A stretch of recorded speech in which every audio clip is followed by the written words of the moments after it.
Buenas tardes.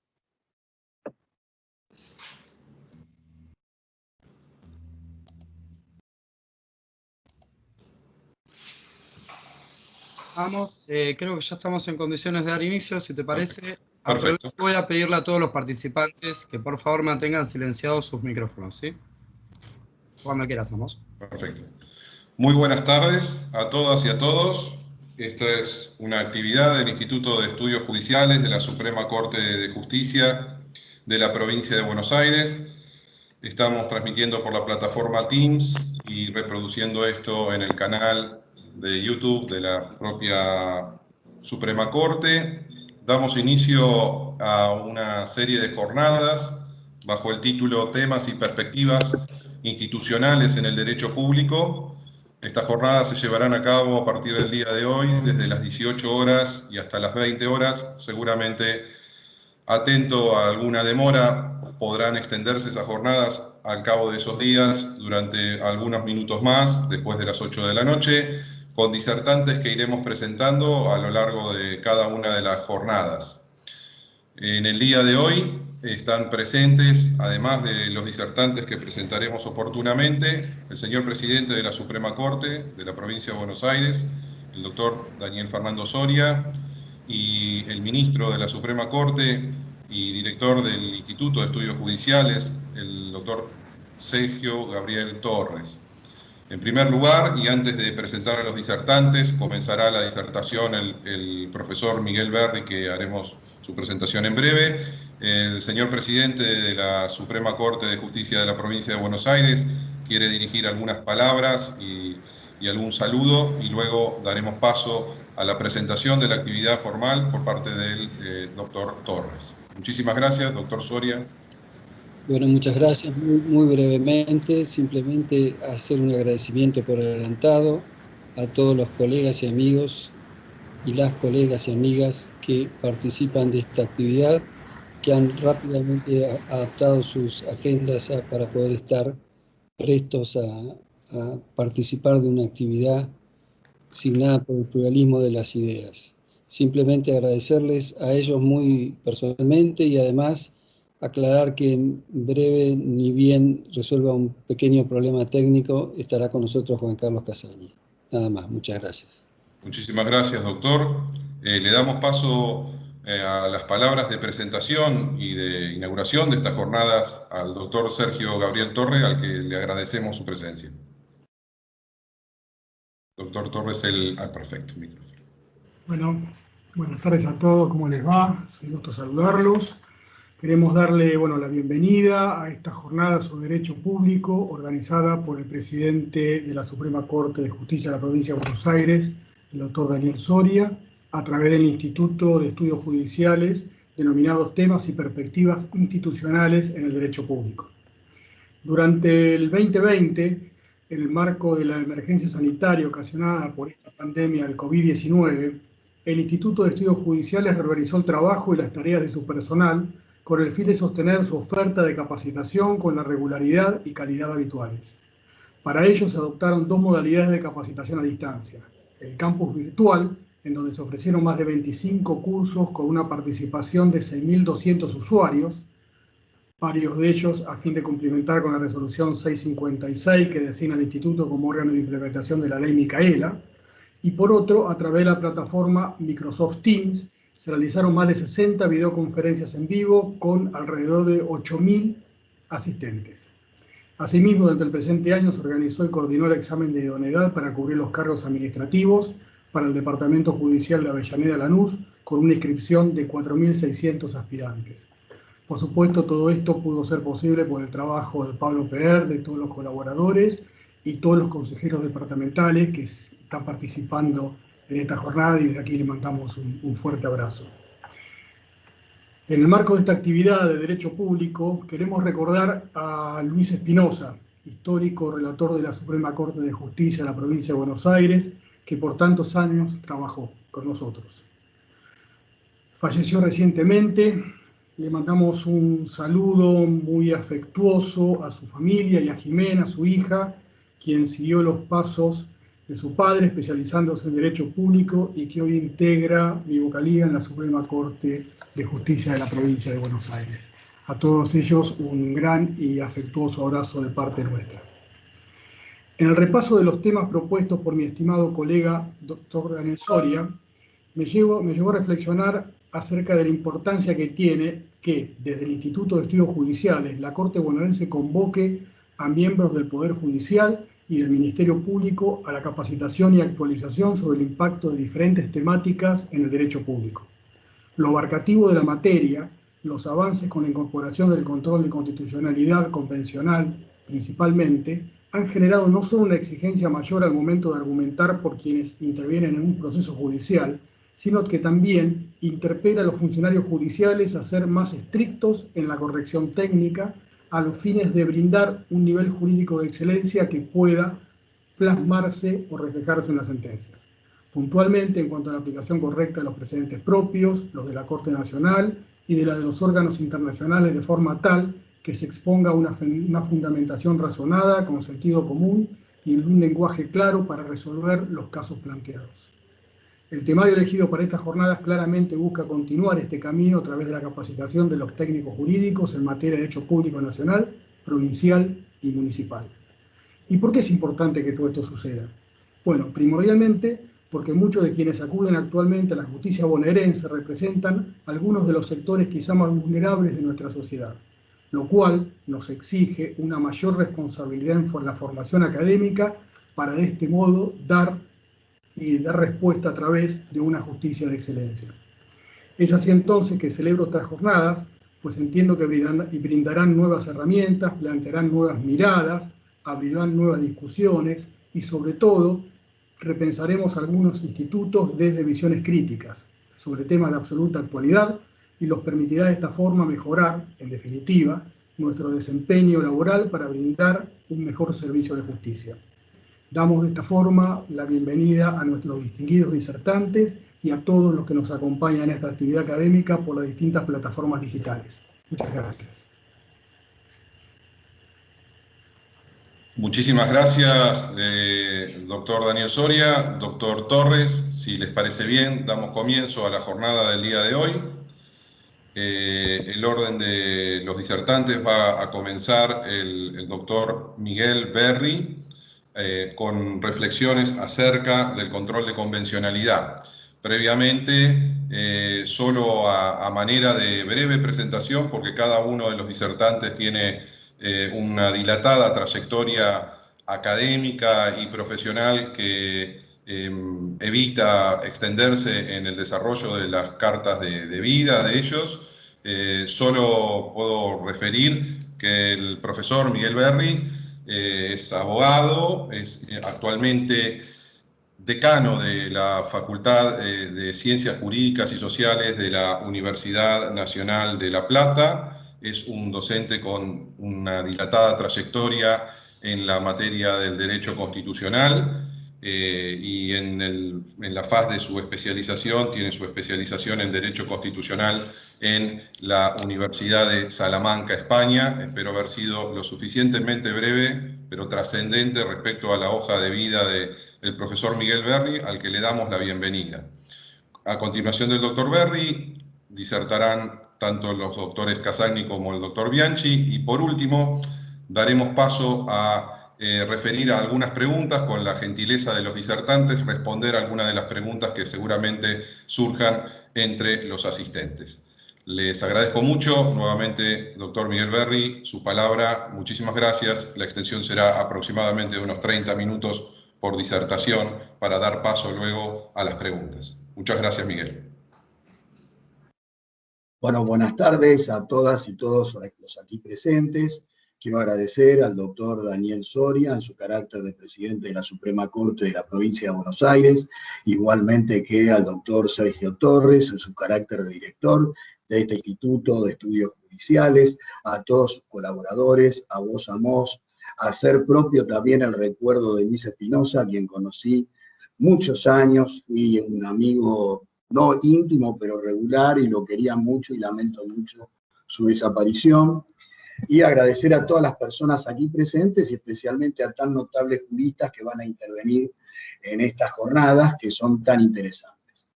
Como el tiempo es exiguo y es más importante la conversación que la propia exposición, voy a empezar directamente desde la Convención Interamericana de Derechos Humanos y no con relación al control de constitucionalidad, que seguramente sería lo que correspondería en una disertación o una conversación más larga. La Convención Interamericana de Derechos Humanos fue aprobada luego de la recuperación de la democracia en agosto de 1984 y los instrumentos de ratificación fueron incorporados a la Secretaría General en septiembre. En ese mes de septiembre, el instrumento de ratificación presentado por la República Argentina va a realizar determinadas reservas en los términos del artículo 19 de la Convención de Viena y declaraciones interpretativas.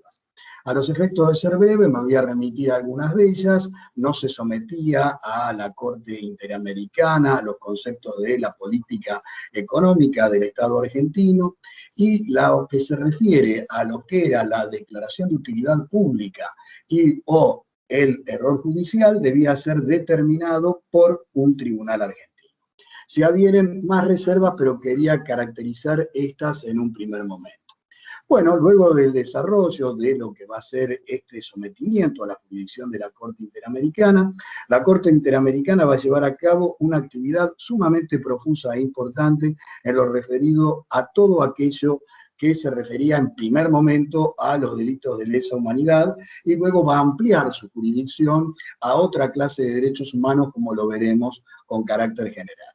Va a aparecer un primer caso, que va a ser el caso Velázquez Rodríguez con Honduras, donde va a decir claramente la Corte Interamericana, este caso va a ser del año 1988, que las disposiciones de la Convención son obligatorias, que los Estados, como dicen los artículos 1 y 2, deben adecuarse a ellas, y que ella es la intérprete para llevar a cabo, en definitiva, la ejecución de las definiciones de los derechos que están contenidos en esa Convención. Luego van a aparecer diversos casos. Creo que dentro de los casos más importantes vamos a tener a la película La Última Tentación de Cristo, que va a traer como consecuencia la reforma del artículo 3 de la Constitución chilena, y luego van a aparecer dos casos fundamentales que van a traer como consecuencia determinados debates, que van a ser los casos Almonacid Orellana con Chile y el caso Trabajadores Cesados del Congreso con Perú.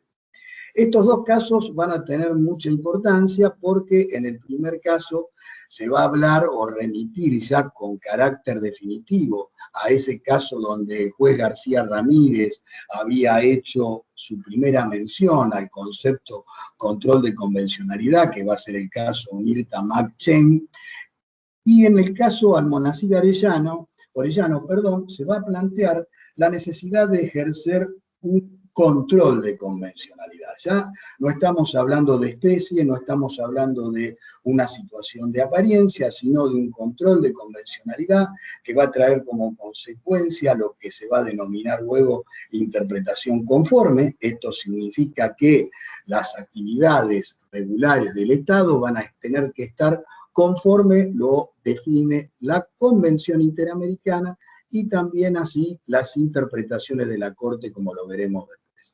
Luego de este caso va a surgir otro caso con la misma línea jurisprudencial, que va a ser el caso Trabajadores Cesados del Congreso con Perú, que va a traer como consecuencia la posibilidad de que los órganos judiciales nacionales ejerzan directamente la forma de control de convencionalidad, y en aquellos casos en que el ejercicio del control de constitucionalidad es difuso, se habilita a los órganos judiciales, y luego se va a decir también en otros casos al resto de los órganos del Estado, a los efectos de ejercer el control de convencionalidad en los casos concretos. Esto va a traer determinadas discusiones dentro de los distintos tribunales nacionales que conforman lo que es el sometimiento a la Corte. Pensemos que son 37 los miembros, pero que se someten a la jurisdicción de la Corte son 21, y dentro de ese contenido la discusión va a ser cuál es el alcance de las interpretaciones de la Corte y cuál va a ser el alcance con relación a la cosa juzgada nacional. En este sentido vamos a remitirnos en cierto modo ahora a las definiciones de la Corte Nacional, es decir, de la Corte Suprema de la Nación Argentina. En el año 1992 va a haber un primer caso, que va a ser el caso Armejian, conocido por todos nosotros, donde va a aplicar de manera operativa el derecho de réplica, además de traer como consecuencia otras características como los derechos de incidencia colectiva, la legitimación colectiva. Posteriormente, en el año 1995, si bien no tiene que ver con la aplicación de la Convención Interamericana de Derechos Humanos, sí va a tener que ver con casos que se van a resolver después con relación a la invocación de la jurisprudencia de la Corte Interamericana de Derechos Humanos. Vamos a tener el caso Priebke. En el caso Priebke se va a tratar de la extradición de un criminal de guerra nazi a la República de Italia, y la Corte va a tener una posición mayoritaria expresada en ese momento por una mayoría que integraba el doctor Fay. Lo digo deliberadamente porque esto lo podemos revisar luego en lo que sucedió en el caso Simón, y una minoría que va a expresar el doctor Petracchi. En tanto que el doctor Fay, sin mayores consideraciones respecto al ius cogens o alguna otra materia, va a decir que los crímenes de lesa humanidad son imprescriptibles.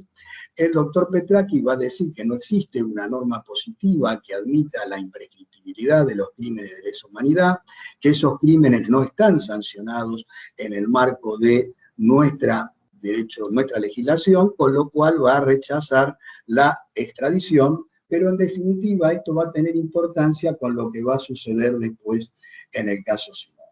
Paralelamente, la Corte Interamericana va a resolver el caso Barrios Altos, que va a ser un caso que va a traer como consecuencia la revisión de una ley de autoamnistía. Lo quiero decir de manera clara porque no se trataba de una situación donde un Congreso independiente dictaba una amnistía, sino se trataba de una ley que había amnistiado a un conjunto de miembros de las fuerzas de seguridad que en el lugar Barrios Altos de Lima había producido fusilamientos masivos, y dentro de este caso se va a plantear el carácter de interpretación erga omnes de la decisión de la Corte.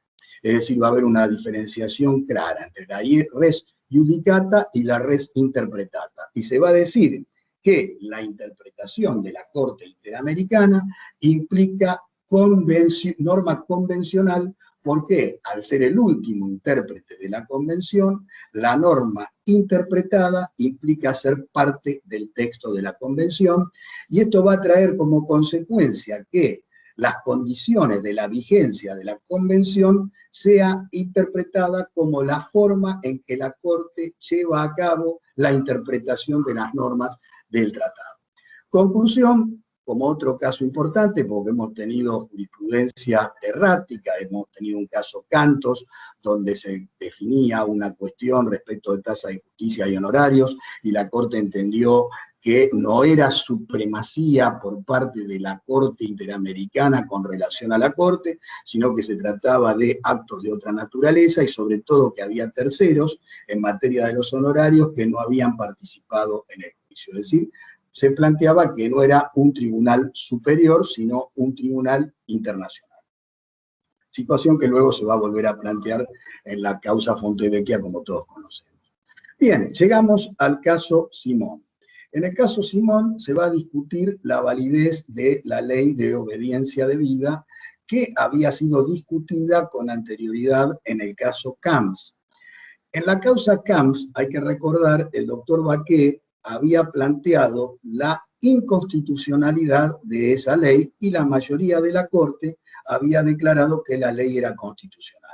El doctor Baqué había sostenido que esa ley había ejercido función judicial respecto de determinadas personas, y que en realidad no se trataba de una amnistía porque se refería a personas determinadas. Llegamos al caso Simón, y con relación al caso Simón se va a dar una situación muy particular, ya que va a haber dos jueces que habían declarado la constitucionalidad de esta ley en el caso Camps, y ahora tenían que reverificar esa posición, atento que el Congreso había declarado la nulidad de la ley de obediencia debida y punto final, siguiendo un esquema muy similar a la ley o autoamnistía, la ley de pacificación nacional que habían hecho los militares antes de ser destituidos por el pueblo argentino, por decirlo de alguna manera, y que la democracia fuera recuperada.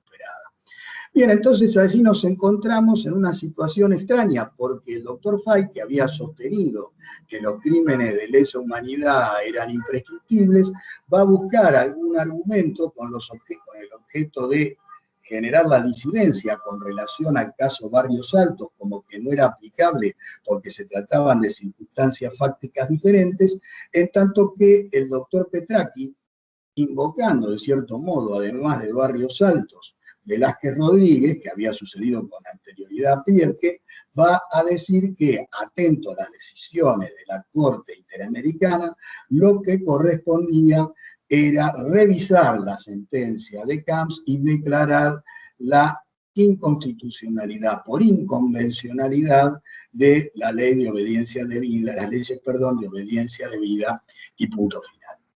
Obviamente, lo que se refiere a los delitos de lesa humanidad, desde mi punto de vista, no está en discusión. Claramente, a mi modo de ver, la ley de obediencia debida era inconstitucional en la época que se sancionó para la causa Camps, como así también lo es en la época en que en definitiva se definió en la causa Simón, ya que si nosotros tomamos como origen de lo que se refiere a Liu Cohen, que aparece luego de la Segunda Guerra Mundial, los estatutos de los tribunales de Nuremberg, que son los que van a ser citados especialmente en el preámbulo de la Convención de Imprescriptibilidad de los Delitos de Lesa Humanidad, en el artículo 6 van a definir cuáles son los delitos contra la humanidad, y en el artículo 8 claramente va a decir que la obediencia debida, es decir, que no se puede excluir la responsabilidad por el derecho de cumplir órdenes, sino que solamente eso se podía tomar como atenuante.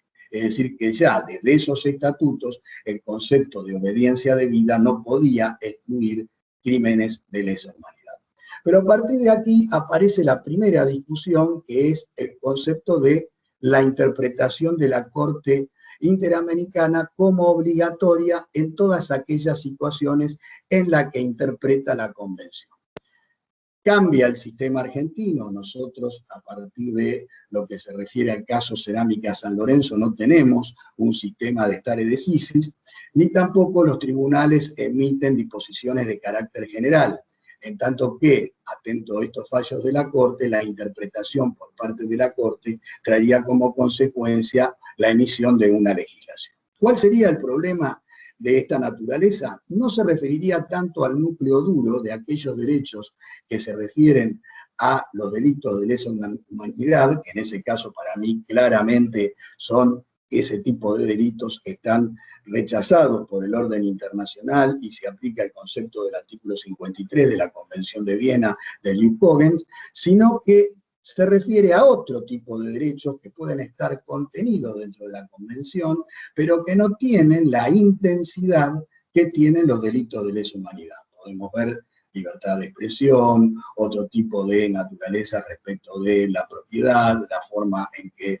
se desarrollan determinadas actividades en lo que se refiere a los derechos económicos sociales, etcétera, con carácter obligatorio y general como res interpretado.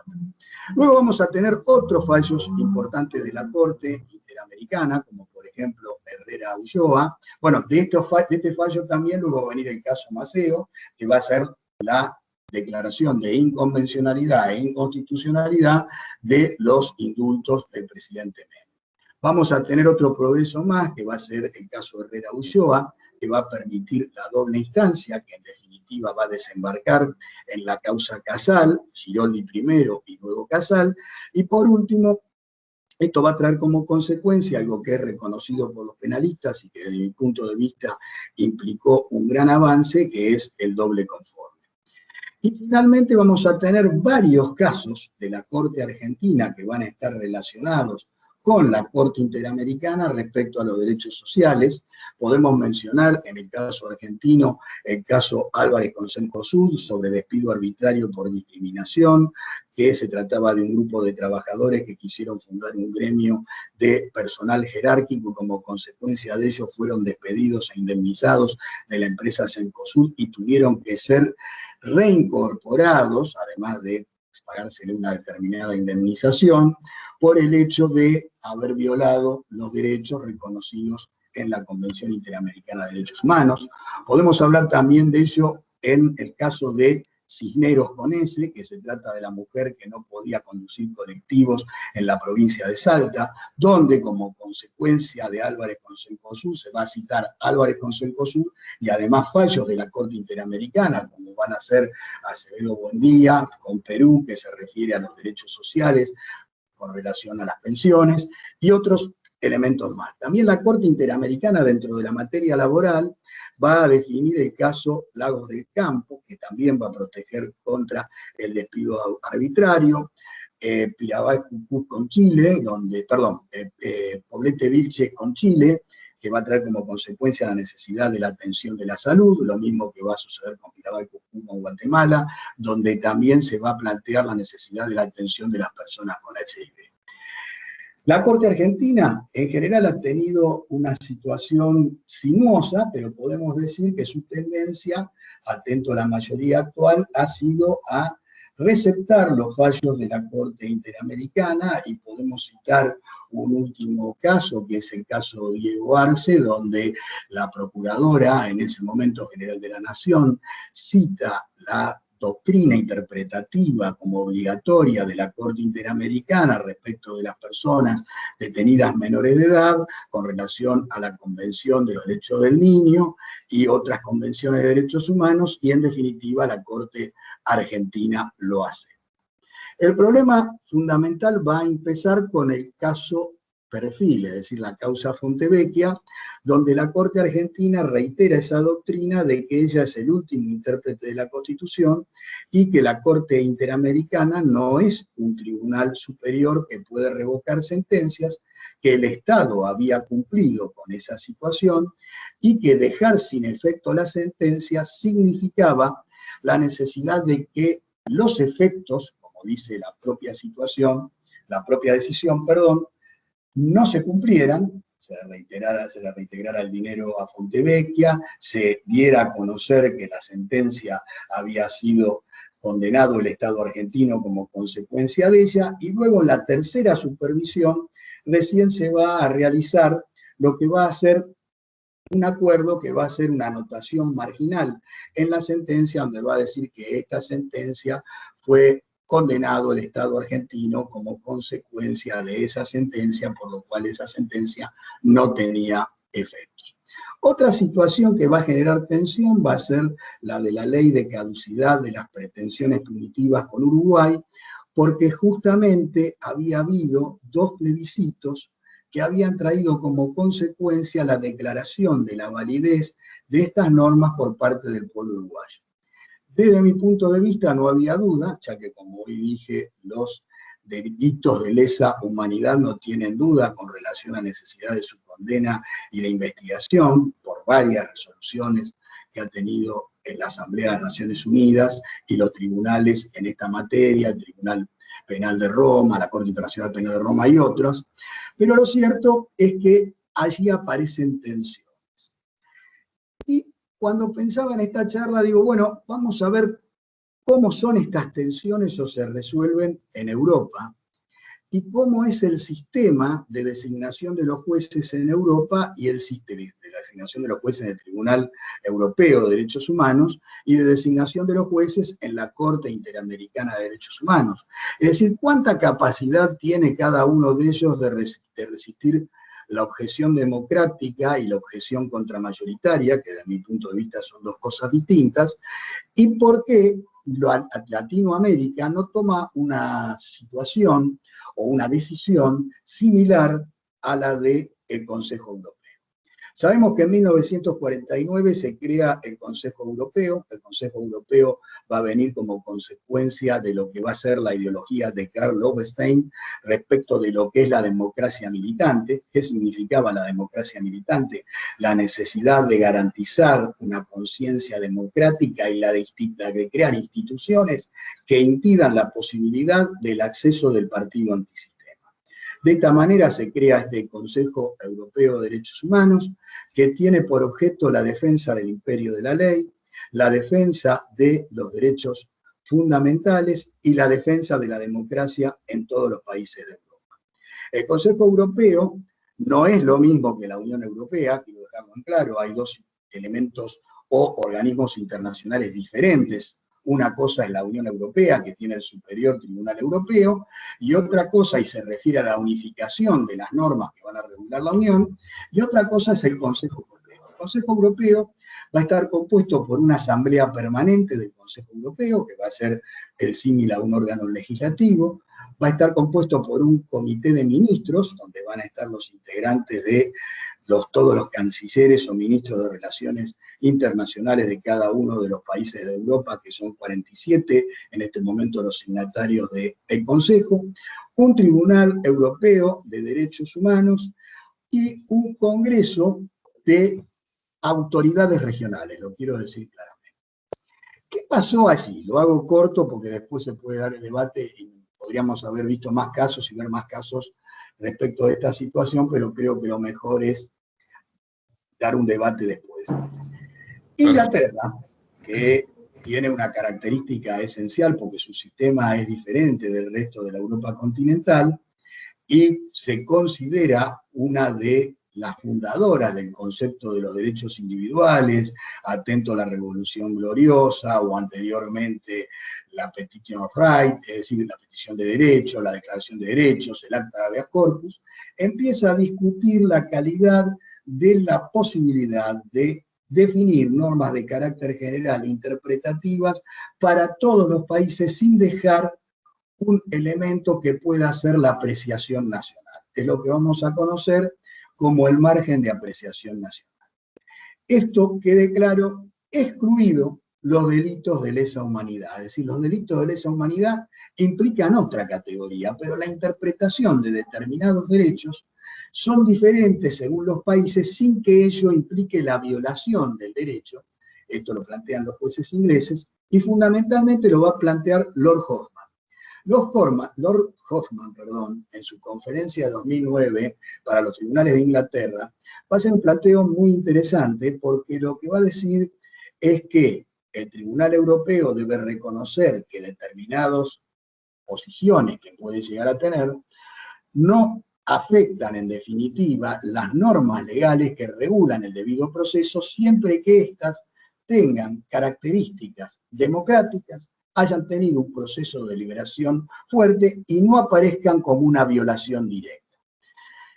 Esta conferencia va a ser muy interesante porque también va a ser una objeción democrática respecto de los jueces del Tribunal Europeo de Derechos Humanos, es decir, cómo se designan los jueces. Desde mi punto de vista se designan de un modo bastante democrático, porque los jueces del Tribunal Europeo de Derechos Humanos son propuestos por los estados, cada estado tiene un juez, lo que permite la deliberación entre todos los estados, hay una sala y una gran sala que puede verificar estas situaciones, y además los que van a elegir a esos jueces van a ser los representantes de los distintos parlamentos de Europa que se encuentran en la Asamblea Permanente del Consejo de Europa.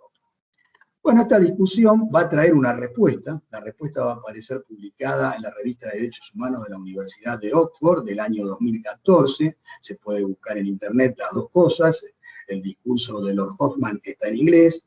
Quiero aclarar que Lord Hoffman fue uno de los lores que rechazó la inmunidad de Pinochet para que fuera a Chile y votó a favor de la extradición a España y luego fue recusado por el Estado chileno como consecuencia de su colaboración con Amnesty Internacional, pero posteriormente la Cámara de los Lores, que luego se va a convertir en la Corte Suprema de Inglaterra, resuelve nuevamente la denegación de la inmunidad de Pinochet. Es decir que, por eso reitero que en delitos de lesa humanidad la situación es diferente. Ahora bien, uno de los inconvenientes que yo veo dentro de la Corte Interamericana, sobre todo para ser un órgano que emita legislación, es decir, disposiciones de carácter general, de aplicación erga omnes como consecuencia de lo que es la interpretación de la norma, es el hecho de que no se sabe, o mucha gente no sabe, cómo se designan los jueces. No tenemos un parlamento latinoamericano que represente a la totalidad de los procesos democráticos de cada uno de los países que se sometieron a la jurisdicción de la Corte Interamericana. Y además de ello, no tenemos el mismo sistema de remoción de los jueces. Yo sé que si pregunto en esta reunión y a todos los que nos están escuchando cómo se designan los jueces de la Corte Interamericana, seguramente lo saben, pero la mayoría de la gente no. ¿Cómo puede hacer la mayoría de los países para saber si estas personas tienen aptitudes? Tampoco lo sabemos la mayoría de las personas. En esto recuerdo muy bien una conferencia del doctor Roberto Gargarella que planteaba muy bien el proceso respecto de la Corte Interamericana. Pero además existe una cosa que es, en definitiva, en cierto modo, contradictoria. Los jueces de la Corte Interamericana, para ser removidos, tiene que plantearse ante la Asamblea, por parte de los propios jueces que pertenecen a la Corte, conforme al artículo 20 del Estatuto de la Corte Interamericana, la necesidad de remover o disciplinar un juez. Es decir, que es el mismo órgano quien inicia el proceso de remoción.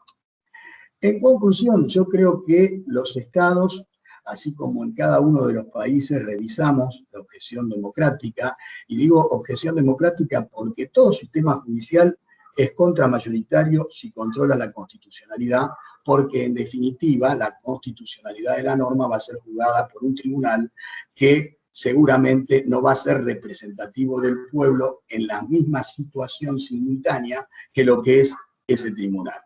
Pero lo cierto es que sí se necesitan determinadas calidades. Pensemos en la Argentina. En la Argentina siempre existe la discusión sobre esta objeción. Sin embargo, tenemos un sistema que la Constitución de 1994 definió de un modo que requiere 2/3 de los miembros presentes del Senado a los efectos de la designación de los jueces. Además existe el decreto 222 de 2003 que nos permite generar oposición respecto de cada uno de los candidatos a jueces a los efectos de que cada uno pueda participar en ello. Situación similar es la del resto de los países con relación a sus tribunales constitucionales. Alemania en sus 16 miembros del Tribunal Superior Constitucional, 8 lo designa el Bundesrat, y los otros 8 lo designa el Bundestag, con lo cual tenemos diversos elementos que tienen que hacer que la Corte Interamericana tenga mayor relación, mayor diálogo. Porque creo que lo importante... unos minutitos para que redondees. Creo que lo importante para llevar a la discusión es el constitucionalismo dialógico, la ciudad de Buenos Aires, que es la última constitución moderna que tiene derecho público provincial, en el artículo 113, inciso 2, estableció esa situación de que si una norma era declarada inconstitucional por el Superior Tribunal, iba a la legislatura y la legislatura la podía ratificar por 2/3. Y creo que lo que falta en el ámbito del derecho interamericano es un diálogo entre tribunales más fuerte en lo que se refiere a aquellos derechos que no son los que están lesionados por los delitos de lesa humanidad. Dejo abierto el tema para la discusión. Muchas gracias. Muchísimas gracias, Miguel, por tu clara disertación. Perfecto. Propongo, si les parece bien, leer algunas de las preguntas que están formuladas en el chat. Sí, vos, no sé si Ariel tiene alguna pregunta. Perfecto, sí. Ariel, aquí tenemos algunas preguntas. Tenemos una de Luis Carlos Romero Fernández, que le pregunta al doctor si considera que debería existir un sistema común latinoamericano de remoción de jueces.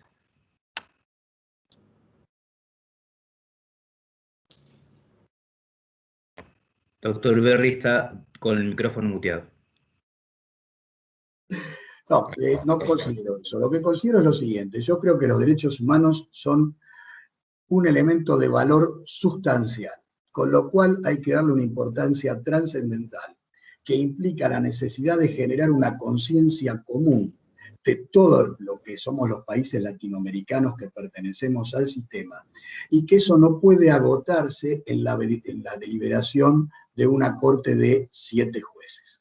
Creo que lo que debe haber es un órgano parlamentario, como la Asamblea Permanente del Consejo de Europa, elegida por los parlamentos de cada uno de los países o directamente por el pueblo, que funcione y verifique cada una de las actividades de la Corte Interamericana. No tanto para removerlos, sino quizá para convalidar desde el punto de vista de la objeción democrática determinadas decisiones que puedan afectar la naturaleza de las constituciones de cada uno de los estados. Porque el riesgo, si no, es lo que ha sucedido en Europa. En Europa los países musulmanes empezaron a alejarse, me refiero a Turquía. Inglaterra sale de la Unión Europea, no va a salir del Consejo Europeo, pero empiezan los problemas que traen como consecuencia que no se respete tanto la autoridad de una corte que se desconoce en general de dónde saca su legitimidad de origen. Entonces creo que lo que sería fundamental es una organización similar a la del Consejo de Europa, que en definitiva es el padre de la Convención Interamericana de Derechos Humanos.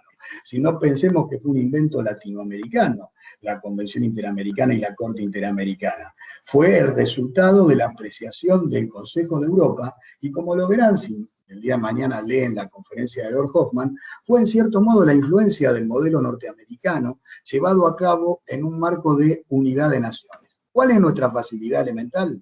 A diferencia de lo que sucede en Europa, mayoritariamente tenemos la misma cultura. No pienso que hay que tener un mecanismo de remover a los jueces, pero sí creo que el mecanismo de remover a los jueces del Estatuto de la Corte Interamericana, si estuviese en la Argentina, todo el mundo hoy lo estaría cuestionando. Bien, perfecto. Carlos, si te parece abreviar, sintetizar alguna de las preguntas que hay. Hay una interesante pregunta de Verónica Milsic que bueno, hace referencias a la previsión que tenemos del juicio por jurados en nuestra Constitución, del refuerzo del sistema normativo de derechos humanos. Y la pregunta es, dice, ¿no resultaría adecuado cuestionar aspectos propios del juicio por jurados a la luz de sus compromisos internacionales asumidos? Lo pregunto por la previsión del juicio por jurados en la provincia de Buenos Aires, al menos, con la irrecurribilidad del veredicto de culpabilidad inclusive para... Hola, ¿se cortó ahí? Yo escucho. Sí, se escucha perfecto, sí. Dice, lo pregunto por la previsión del juicio por jurados en la provincia de Buenos Aires con la irrecurribilidad del veredicto de no culpabilidad e incluso para el particular damnificado y en ese impedimento provocado por la decisión de un tercero imputado que no renuncia al juzgamiento por jurados. ¿Supera o no al test de convencionalidad? Sobre todo pensando en cuestiones de género, violencia institucional o ilícitos en donde se encuentren involucrados los derechos del niño, niña o adolescente. Bueno, a mí me da la sensación que planteado de esta manera no lo supera. Lo cierto es que la previsión de las pruebas que va a tener el jurado van a ser definidas por el juez, por lo menos creo que es de esa manera, no soy penalista y tendría que conocer en profundidad el tema, con lo cual la apelación puede ser desde el punto de vista de lo que el juez definió como que debía ser considerado por parte del jurado o rechazó aquello que el jurado debía considerar. En definitiva, no puede haber arbitrariedad por parte del jurado en lo que van a ser los elementos de prueba a considerar. Si la decisión va a ser del juez lo que va a considerar o no, me da la sensación de que ahí sí podría preverse un recurso. Si es tan cerrado como se me acaba de plantear, obviamente creo que no supera el test. Bien. Perfecto. Recuerden, voy a recordar la actividad del día de mañana. Vamos a tener actividad a partir de las 18 horas hasta las 20 y disertarán el día martes la doctora Laura Monti, que hoy también nos acompaña, por supuesto, como asistente, pero mañana disertará, con el título El control de constitucionalidad en sede administrativa. Luego será el turno del doctor Leandro Giannini, disertando sobre la Corte Suprema y las propuestas de reforma sobre la Corte Suprema. Y por último, en el día de mañana, disertará el profesor, el doctor Eduardo Oteiza, sobre el valor del precedente en la Corte Suprema de Justicia. El día miércoles tendremos en el mismo horario, de 18 a 20, la disertación de la profesora y la doctora María Gabriela Ábalos sobre la autonomía municipal en la actualidad. Luego tendremos la disertación del doctor Juan Martín Colombo sobre la impugnación judicial de las ordenanzas municipales. Y por último, la disertación del profesor Carlos Balbín sobre la tutela judicial de los derechos económicos, sociales y culturales. El esquema de las disertaciones será igual que en el día de hoy, con la disertación de los profesores y luego una ronda de preguntas a cada uno de ellos. Ya ha ingresado a la sala el doctor Bianchi y lo tenemos con audio, doctor. Doctor Bianchi. ¿Me escuchan? Perfecto, lo escuchamos perfecto, doctor Bianchi. Bueno. Le agradezco mucho la paciencia.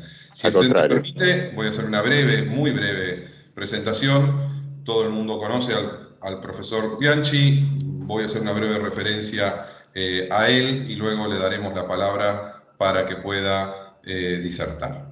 El doctor Alberto Bianchi es, por supuesto, abogado y luego doctor en Derecho por la Universidad de Buenos Aires. O sea, recibió de abogado en la Universidad Católica Argentina, y luego también es miembro titular de la Academia Nacional de Derecho y Ciencias Sociales de Buenos Aires, miembro titular de la Academia Nacional de Ciencias de Buenos Aires, premio de la Academia Nacional, premio del CONEX en el área de Derecho Constitucional, y es un destacadísimo profesor de Derecho Constitucional, con lo cual me parece más que suficiente para presentarlo, agradecerle la presentación. Tendrá sus 30 minutos de disertación, si le parece bien, profesor. Lo escuchamos muy atentamente. Muy bien, muchas gracias, doctor Grajales, por su amable presentación. Gracias a mi querido amigo el doctor Daniel Soria por esta amable invitación. Me siento muy honrado de estar esta tarde con todos vosotros. Se me ha asignado o me han pedido que hable de los antecedentes y de la actualidad del recurso extraordinario federal, que es un sistema, por supuesto, procesal complejo, que voy a tratar de resumir en estos 30 minutos en sus aspectos más destacados. Siempre digo que el recurso extraordinario federal es una suerte de ser misterioso, que creemos que conocemos, pero en definitiva nunca terminamos de conocer. Si tuviera que darle una imagen gráfica, es como un iceberg. Lo que conocemos es su parte menor, lo que no conocemos está sumergido, no en este caso en el agua, pero sí sumergido en una jurisprudencia casuística de la Corte Suprema. El recurso extraordinario es esencialmente un recurso casuístico. Todos los días aparecen cosas nuevas y muchas cosas van variando de acuerdo con el criterio particular de la Corte frente a esa circunstancia o frente al caso en particular.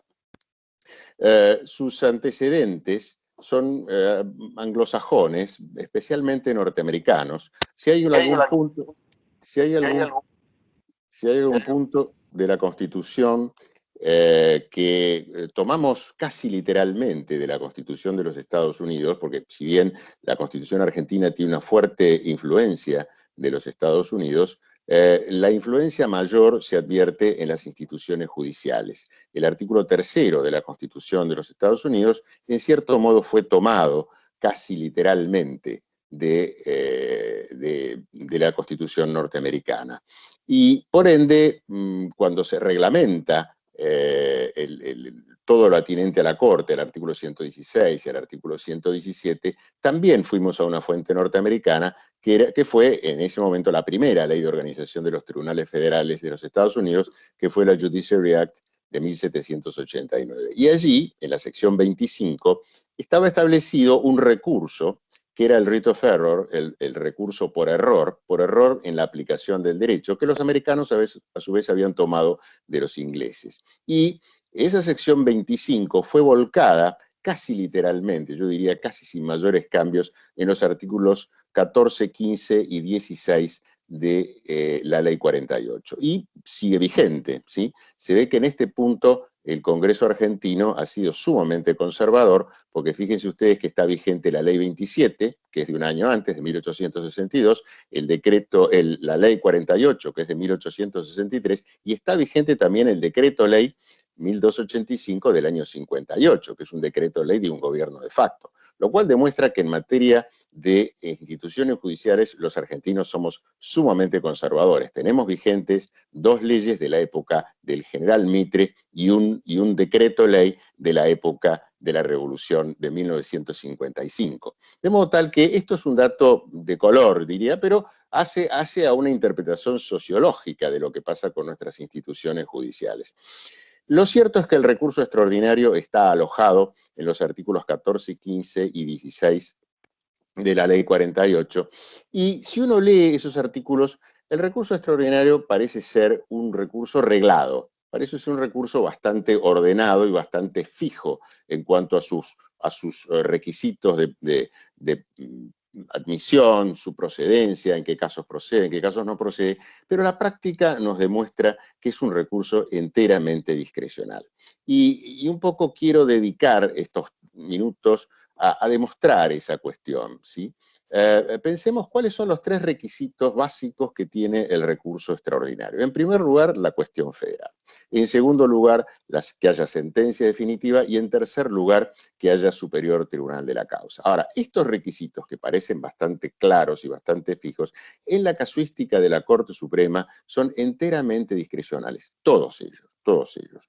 La cuestión federal está prevista en los 3 incisos que tiene el artículo 14. Los 2 primeros hacen a los problemas de colisión entre normas, cuando se plantea la inconstitucionalidad de una ley federal y se declara la inconstitucionalidad de la ley federal, o cuando se plantea la inconstitucionalidad de una ley local y no se declara la inconstitucionalidad de la ley local. Estos son los 2 primeros incisos. Ahí la cuestión federal parece ser bastante fija o bastante reglamentada, porque tiene que haber una colisión entre 2 normas, una superior, la Constitución, y una inferior, una ley federal o ley del Congreso, y una ley local, y ahí sí diríamos que no hay mucho margen para la discrecionalidad de la Corte. Pero vayamos al tercer inciso. El tercer inciso es lo que Imaz y Rey, en su clásico estudio sobre el recurso extraordinario, llamaban las cuestiones federales simples, que podrían ser llamadas también cuestiones federales de interpretación. A las primeras Imaz y Rey las llamaban cuestiones federales complejas. Yo las llamaría más bien cuestiones federales de colisión, porque en realidad lo que hay, la cuestión federal ahí se forma por el choque, ¿no? Por la colisión entre 2 normas. Pero en el inciso tercero aparecen las cuestiones federales simples o de interpretación. Y ahí es donde este inciso abre una gran puerta a la interpretación subjetiva de la Corte. ¿Por qué? Porque dice que cuando yo invoco, o el recurrente invoca un derecho constitucional, y ese derecho constitucional es fundamental para resolver el caso, hay cuestión federal y procede el recurso extraordinario. Y además dice que debe haber una relación directa entre ese planteo constitucional y la solución del caso. Ahora, yo siempre pongo este ejemplo. Yo choco mi auto, tengo un juicio de daños y perjuicios, y cuando pido la restitución de los daños, digo que esto está afectando el artículo 17 de la Constitución, mi derecho de propiedad. ¿Tengo un caso federal? No, no lo tengo. ¿Por qué? Yo invoqué el artículo 17 y está en juego mi patrimonio, mis derechos económicos, pero si vamos a abrir el recurso extraordinario por un caso de chapa y pintura, un caso de daños y perjuicios por un accidente de automotores, evidentemente la Corte no podría trabajar. Ahora, si un decreto del Poder Ejecutivo clausura un periódico tengo un problema de libertad de expresión, invoco la libertad de expresión, invoco el artículo 14 de la Constitución. ¿Tengo una cuestión federal? Seguramente que sí. Entonces, ¿por qué cuando invoco el 17 sí y por qué cuando invoco el 14 no? ¿Será que el derecho de propiedad es menos importante que la libertad de expresión? No es que no es que un derecho sea más importante que otro. Siempre digo que no hay jerarquía entre los derechos. Pero lo que hay es jerarquía de casos. Hay casos más importantes, hay casos menos importantes.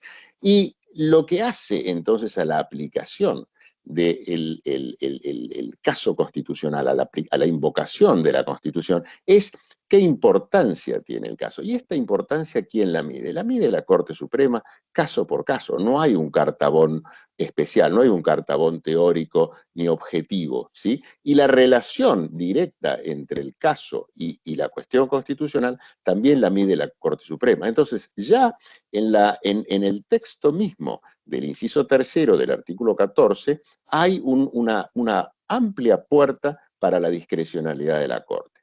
Nada que decir si a esto le sumamos, dentro de las causales de las cuestiones federales o como cuestión federal, la arbitrariedad. La arbitrariedad es uno de los paradigmas de la discrecionalidad de la Corte, porque si bien la Corte define a la arbitrariedad o a la sentencia arbitraria como aquella que no es una derivación razonada del ordenamiento jurídico vigente con aplicación de las circunstancias de la causa, esta definición que la Corte repite permanentemente no es más que una definición genérica, pero no nos dice cuándo hay arbitrariedad y cómo la hay. Lo que nos dice es que hay dos elementos en todo juicio, un elemento fáctico, un elemento normativo, que cuando hay un error inexcusable en la interpretación de los hechos o en la aplicación del derecho, entonces sí hay una arbitrariedad. Ahora, ¿cuándo hay un error inexcusable? Esto es una materia de interpretación subjetiva de la Corte Suprema. Si no se meritó tal o cual prueba, esto es un error inexcusable. Si no se aplicó tal o cual norma, esto es un error inexcusable.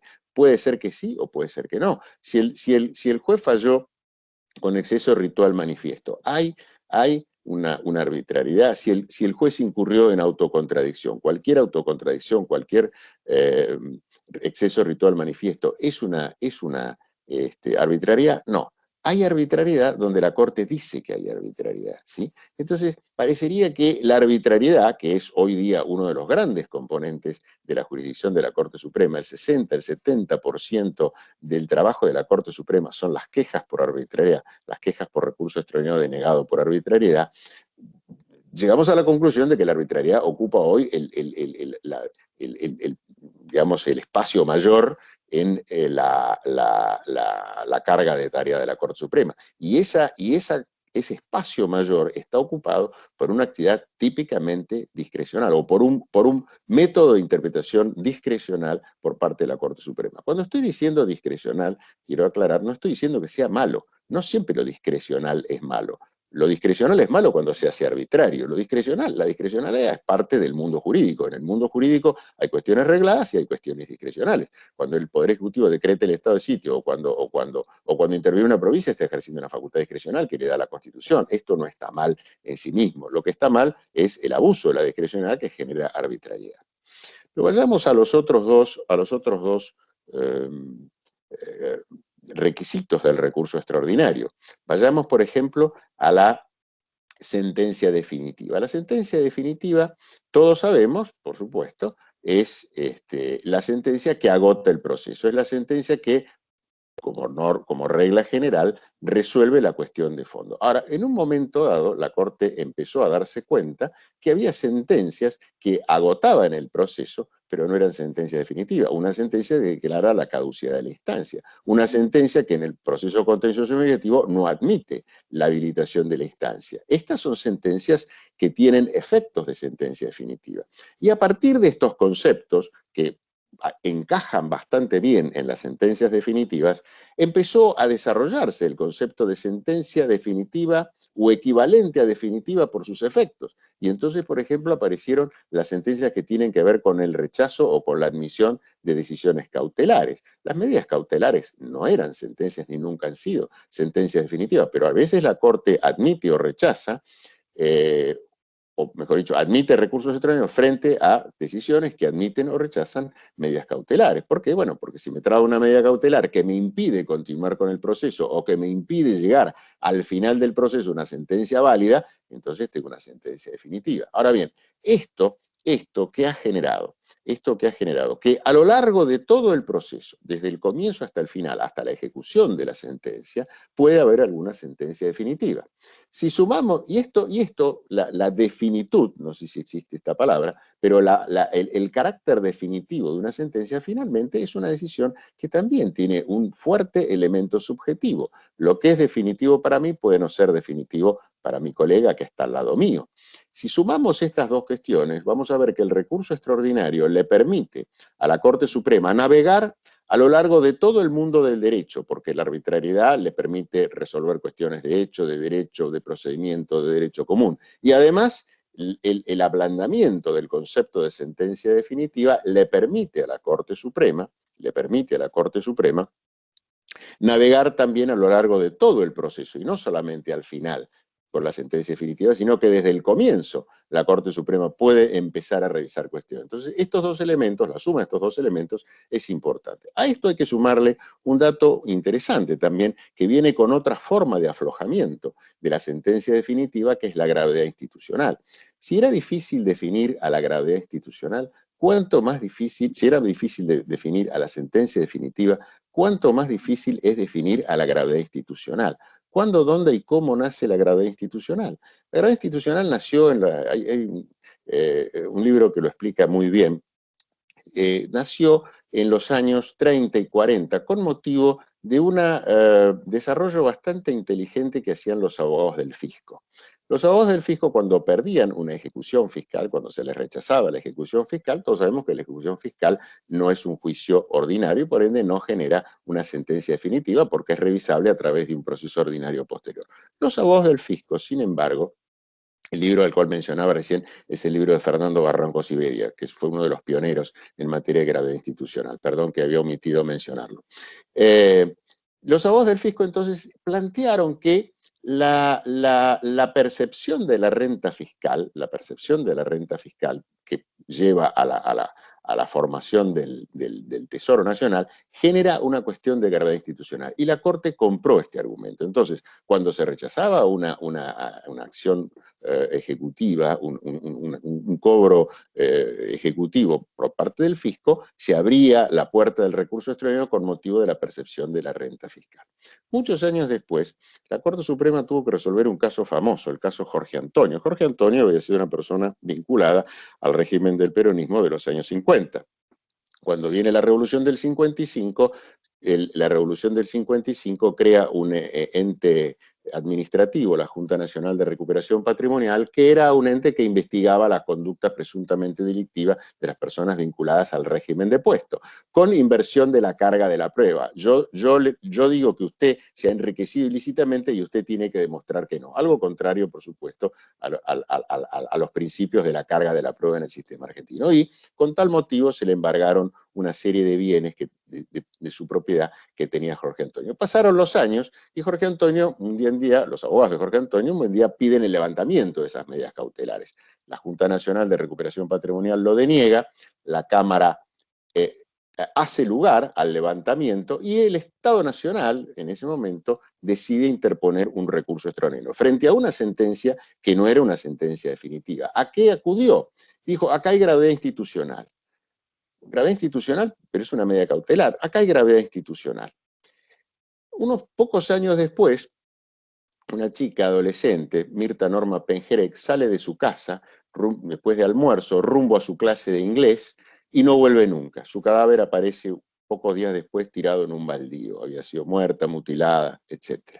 Y empezó toda una investigación policial. Y este caso inmediatamente ocupó los diarios. Y todos sabemos que cuando los casos ocupan los diarios, los jueces empiezan a declararse incompetentes porque empiezan a sentirse molestos y no quieren ocupar la tapa de los diarios. Y finalmente, un buen día, el caso llega a la Corte por una cuestión de competencia y la Corte dice es un tema de gravedad institucional, porque que no haya un juez que se le declare competente es una gravedad institucional.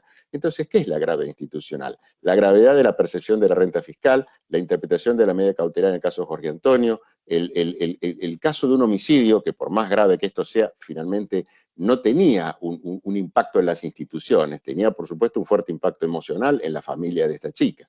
¿Qué es la gravedad institucional? Nadie lo sabe. Hace muchos años, en un libro de homenaje al maestro Morelo, publicado por la editorial Platense, Genaro Carrillo escribió un artículo luminoso sobre la gravedad institucional, criticándola mucho, porque decía que la gravedad institucional distorsionaba fuertemente la jurisdicción de la Corte porque le abría una senda de proporciones indeterminadas. Y el último requisito es el requisito del superior tribunal de la causa. Yo diría hasta el año 90, esto estaba aparentemente solucionado en la Corte.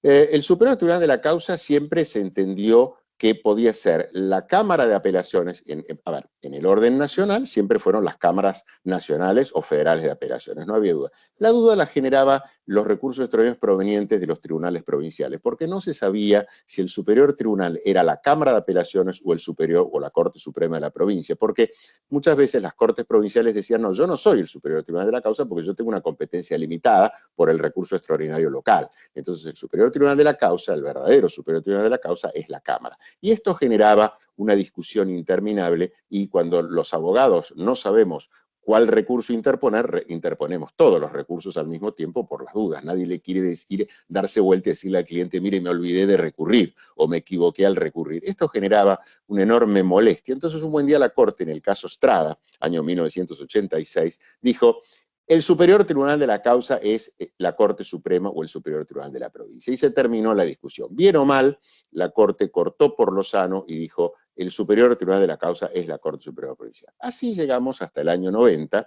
Después esto se corrigió, se amplió en un caso de Imacio, que también estaba originado en los tribunales de la provincia de Buenos Aires.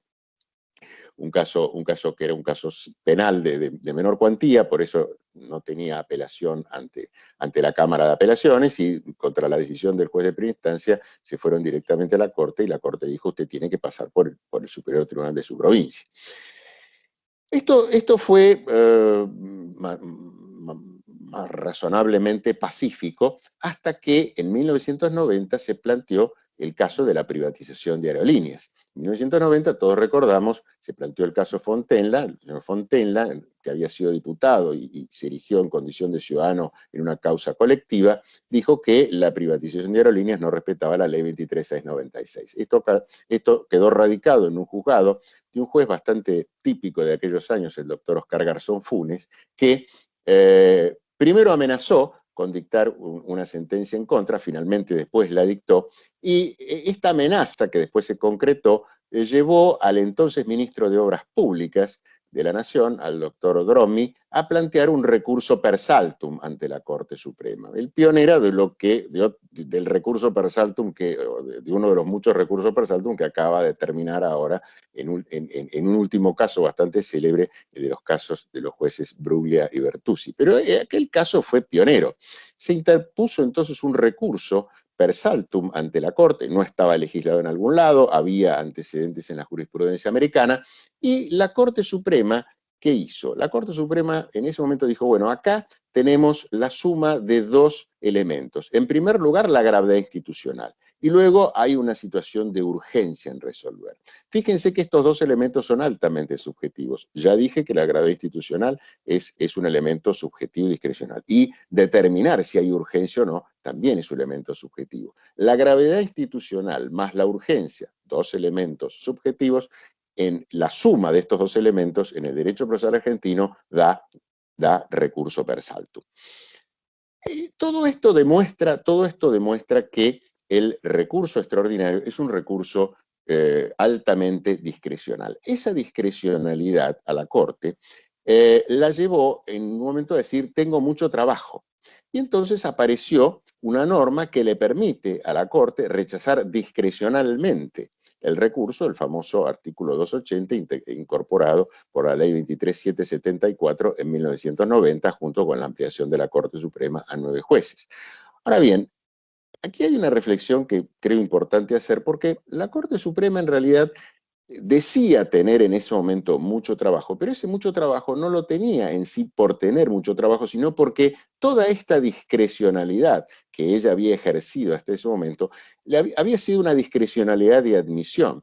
Entonces el Congreso le dio la posibilidad de generar una discrecionalidad de rechazo. Pero en realidad la tarea hubiera sido más sencilla si la Corte Suprema hubiera limitado el campo de su admisión y en lugar de trabajar tan discrecionalmente, hubiera trabajado menos discrecionalmente. Lo cierto es que apareció el 280, pero para resolver un problema que en cierto modo la propia Corte se incorporaba a sí misma. Y apareció entonces el rechazo discrecional del recurso.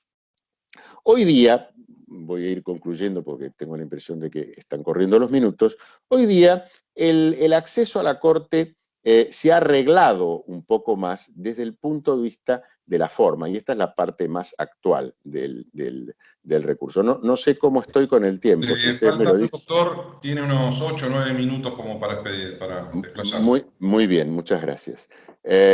Hoy día el recurso extraordinario está regulado, además de la ley 48, en sus artículos 14, 15 y 16, en el artículo 257 y 258 del Código de Procedimiento Cero Nacional, y en algunas leyes dispersas, por ejemplo, la ley 4055 y otras leyes que lo contemplan dispersamente, además del artículo 24 del decreto 1285, está regulado por la Corte en sus aspectos formales en la acordada 4 del año 2007. Esta acordada, tengo la impresión de que es una acordada bien inspirada, mal escrita y mal aplicada. Estas son las tres características que le asigno a la acordada 4. En primer lugar, es una acordada bien inspirada. ¿Por qué? Porque la Corte Suprema, en esto queriendo imitar a la Corte de los Estados Unidos, que dice, bueno, nosotros tenemos mucho trabajo. Como tenemos mucho trabajo y tenemos un rechazo discrecional por vía del artículo 280, lo que tenemos que hacer es tratar de limitar los casos que nos llegan a nosotros. ¿Cómo es la manera de limitar los casos que nos llegan? Bueno, los tenemos que comparar la importancia. Ahora, para comparar algo, yo tengo que comparar cuestiones homogéneas. Yo no puedo comparar el verde con el azul, con el rojo, con el cuadrado, con el octagonal, con el cubo, con la esfera, porque son todos distintos. Si yo tengo que comparar un recurso de 30 carillas con uno de 500, donde todos los capítulos están ordenados de manera distinta, me cuesta mucho. En cambio, si yo le digo a las partes, ustedes tienen que escribir un recurso extraordinario en 40 carillas, de una cantidad X de renglones, y ordenados los capítulos de una determinada manera, el material de trabajo que tengo para comparar es un material mucho más homogéneo. Entonces puedo efectivamente determinar con mayor facilidad visual cuando hay mayor o menor importancia. Usted dirá, bueno, pero ¿qué tiene que ver la importancia del caso con la forma en que está escrita el recurso extraordinario? La tiene, y les voy a poner un ejemplo. Los norteamericanos, los escritos judiciales, no los escriben justificando el margen. Nosotros los escribimos justificando el margen. Nosotros parecemos ser mucho más prolijos que los norteamericanos. Ahora bien, ¿por qué ellos lo hacen así y nosotros no lo hacemos? Ellos lo hacen así porque los procesadores de texto, cuando justifican el margen, tienen que separar las palabras con distintos espacios para que todas las frases con palabras de distinto tamaño lleguen al borde. Eso imperceptiblemente demora la lectura y cansa la vista. Si lo hacemos de una manera homogénea, si todas las palabras están separadas por el mismo espacio, luego de mucha lectura, de muchas hojas, la vista se cansa menos y se lee más rápido. Esto, que es imperceptible, ayuda a entender por qué la comparación de escritos de igual tamaño, ordenados de la misma manera, resulta mucho más fácil y menos cansadora. Esto es lo que inspiraba a los americanos a establecer las reglas muy estrictas que tienen de cómo se escribe un writ of certiorari. Ahora bien, en la Corte Argentina, la acordada está inspirada en este propósito y está bien inspirada en este propósito. Ahora, yo creo que, ¿por qué está mal escrita y por qué está mal aplicada? En primer lugar, está mal escrita porque los abogados que habitualmente nos dedicamos a interponer recursos extraordinarios, la acordada puede convertirse en un martirio. ¿Por qué? Porque hay que hacer 26 renglones en cada carilla. Se nos cae un renglón y tenemos 27 y nos rechazan el recurso extraordinario. Y esto en los procesadores de texto es muy fácil de que pase. Entonces, un renglón que se nos cae a último momento y sin darnos cuenta, nos puede generar el rechazo del recurso extraordinario y la pérdida del caso por un renglón. Esto no tiene sentido en una administración racional de justicia. Lo que la Corte debería haber escrito, en todo caso, era que había un máximo de palabras, en todo caso, que se pueden contar en un procesador de palabras, o un máximo de carillas, o un máximo de renglones total, pero nunca un máximo de renglones por cada carilla. Esto, en todo caso, es fácil de corregir porque la Corte podría dictar una nueva acordada. Pero además, y está mal implementada por dos razones, y con esto voy a terminar. En primer lugar, está mal interpretada porque la Corte, en lugar de utilizar la acordada número 4 para comparar y para establecer cuáles son los casos más importantes, la emplea duramente como mecanismo de rechazo del recurso extraordinario. Y así no funciona en los Estados Unidos. En los Estados Unidos, cuando advierten un error en la presentación, lo que hacen es, le dan un plazo al abogado bastante largo para corregir ese error. Es decir, no lo quieren emboscar procesalmente al abogado en que se le cayó un renglón o tuvo una página de más. Lo que quieren es utilizar ese mecanismo y esa exigencia formal del recurso con una finalidad sustancial y no con una finalidad formal. Acá se la utiliza con una finalidad puramente formal.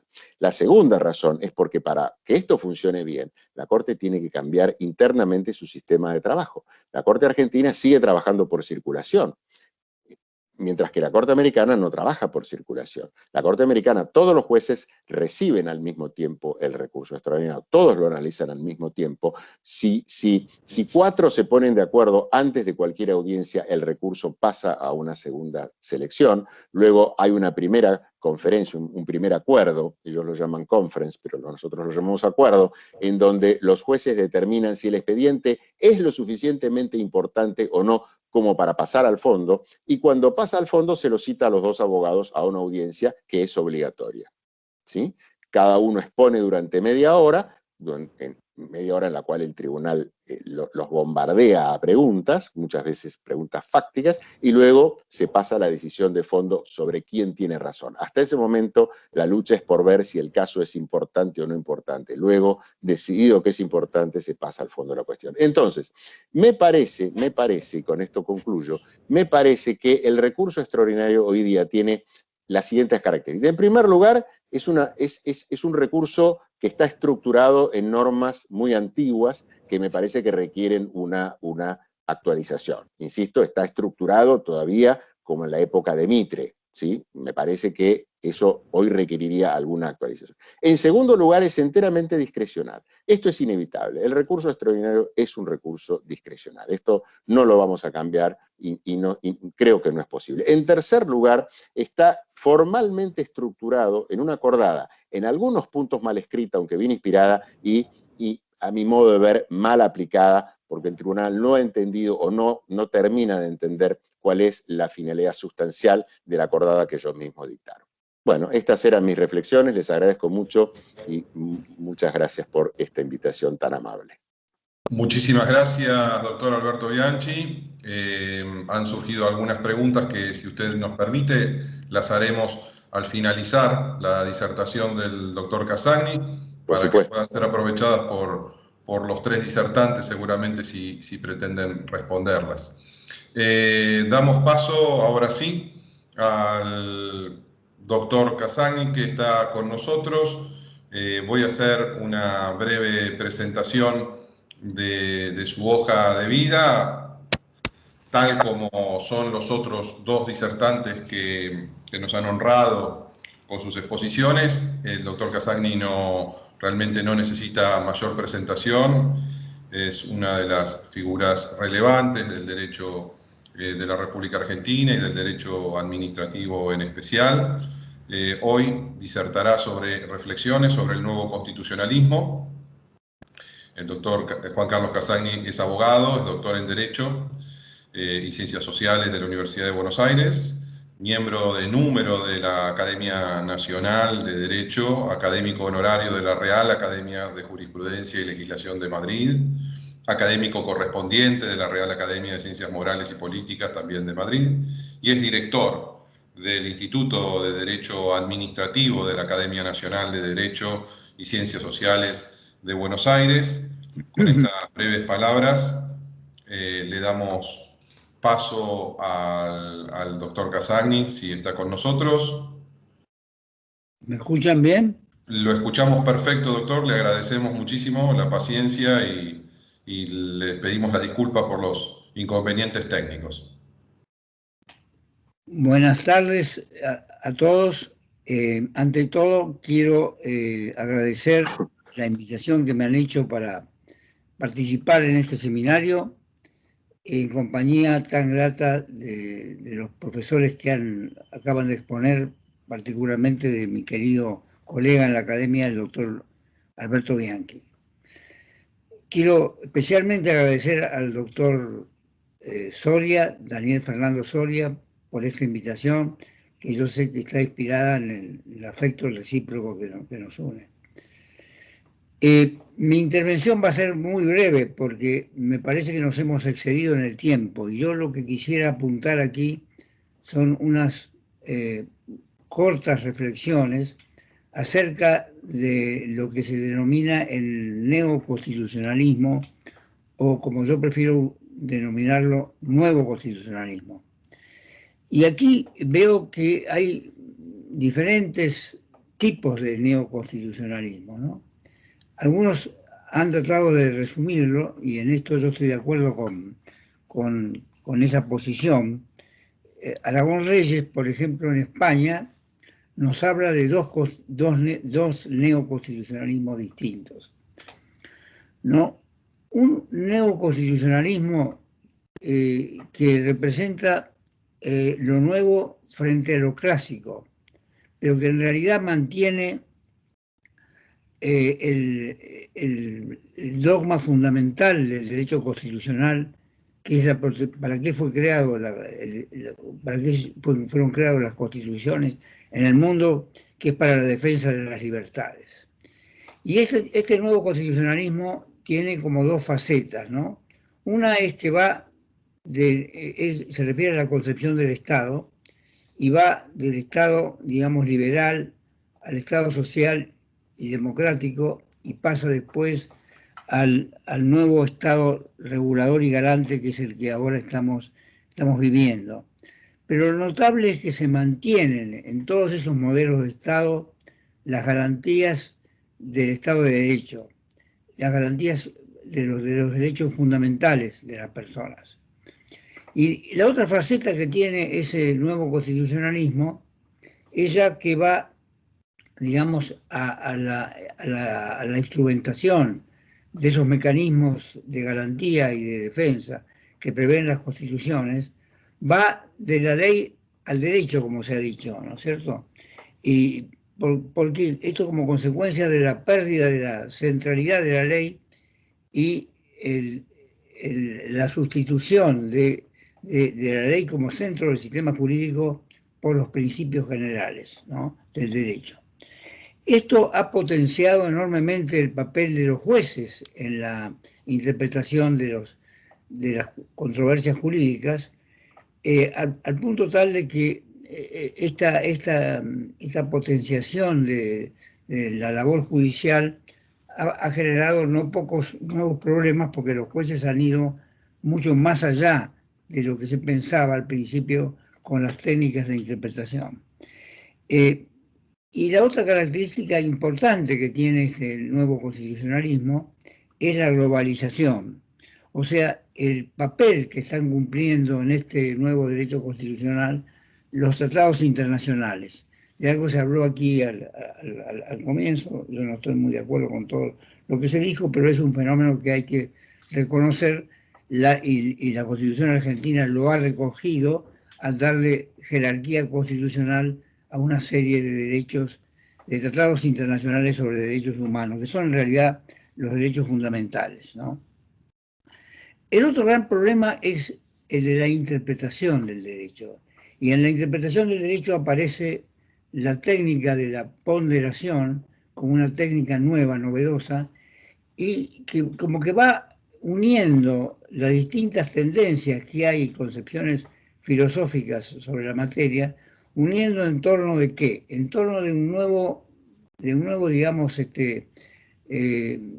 movimiento, yo diría, que podríamos denominarlo el principialismo, donde se conjugan desde algunos positivistas que han tenido la bendición de ser calificados de ellos naturalistas, como por ejemplo Alexis Dworkin y Nino mismo, que utilizan en ciertos aspectos la moral dentro del derecho, si bien no como regla general, pero sí para digamos, determinar aquellos casos de injusticia extrema donde realmente no se puede hablar de derecho, ¿no? Entonces, yo creo que de alguna manera estas tendencias se agrupan dentro de lo que es el principialismo, que ahora lo voy a explicar muy brevemente.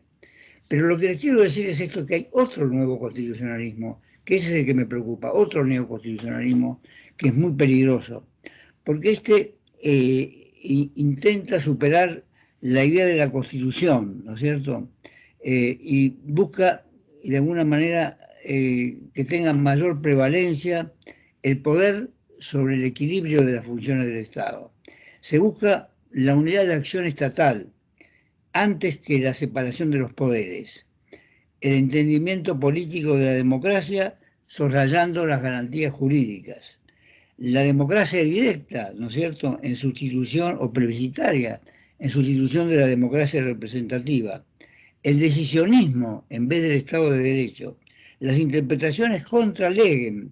Esto es lo más típico, sobre la base de un supuesto realismo que va mucho más allá incluso que el realismo norteamericano, se basa en la prevalencia de la voluntad política del líder sobre las leyes, o sea, el gobierno de los hombres en vez del gobierno de las leyes. Este es el cambio que propone este neoconstitucionalismo que está tan enfrentado con el nuevo constitucionalismo, que si bien no es el clásico del Estado de Derecho liberal, mantiene todas las garantías jurídicas del Estado de Derecho y sobre todo la separación de poderes.